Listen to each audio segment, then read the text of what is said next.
we are back with our characteristics of public opinion. So we already know that public opinion is when a large group of people kind of talk and think and converse about topics in the world. Usually we are looking at the topics surrounding politics. But we want to characterize public opinion a little bit more, and we want to see how it actually works in a democratic setup. For a public opinion to form in a democracy, obviously somebody has to trigger it. This is usually an individual. And the idea is that the individual should come up with their own opinion without really being guided. They should be seekers of information, people who gather information in order to express an opinion that is well-grounded and well-rounded. The problem that we see in our democracy today is that there are too many media outlets, and there is maybe too much impact of the media for us to be truly free in the formation of our opinion. And that's exactly what they're saying here. Very often in today's times, mass persuasion forms public opinion instead of the individual being the source of the public opinion and the individual then sharing their opinion. If we are now being guided by the mass media in our public opinions, we need to recognize that these organizations, these media organizations, sometimes have vested interests. I don't know how engaged you are with the news media, for example, but there are some very loud voices who criticize Fox News for being very conservative, very Republican, and very right-wing, whereas others bemoan the fact that CNN seems to be very liberal and very left-wing in their outlook. The idea is the more you engage with the news agencies or with these news organizations, the more guided and the more determined by others you will become, and your opinion will not be the kind of opinion that you should have.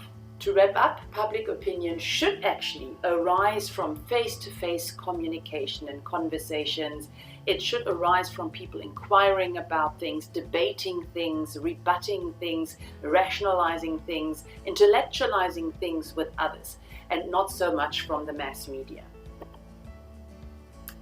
Unfortunately, we have to finish off our conversation about public opinion by looking at Cantrell. Cantrell gives you about 25 traits of public opinions.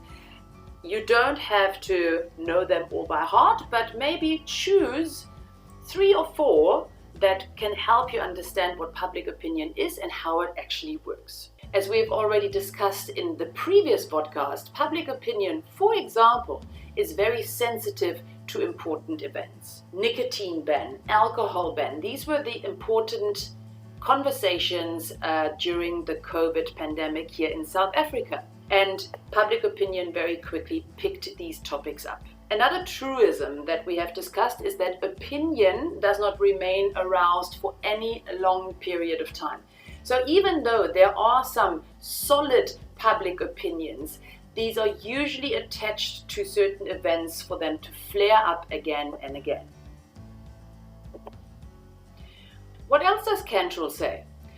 In times of crisis, people become more sensitive to the adequacy of their leadership. We have this right now. We are in a crisis, and the public opinion very much surrounds the question, are our politicians properly equipped to lead us? A third trait of public opinion could maybe be that people have more opinions and are able to form opinions more easily with respect to goals than with respect to methods. I know this is a little bit hard to understand, but basically Cantrell tries to point out that we can, for example, all agree on having to do something about unemployment rates, but we don't really agree on how to go about reducing unemployment in South Africa. Or we can all agree that HIV/AIDS is a problem in our society, but we don't seem to agree on how to eradicate HIV/AIDS or how to create more awareness or how to change behavior of people surrounding the disease.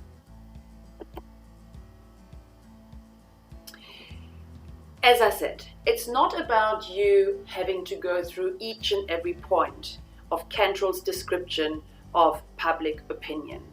But it would be good for you to understand some of the ins and outs and some of the ways that public opinion moves and molds and arises and also dissipates again.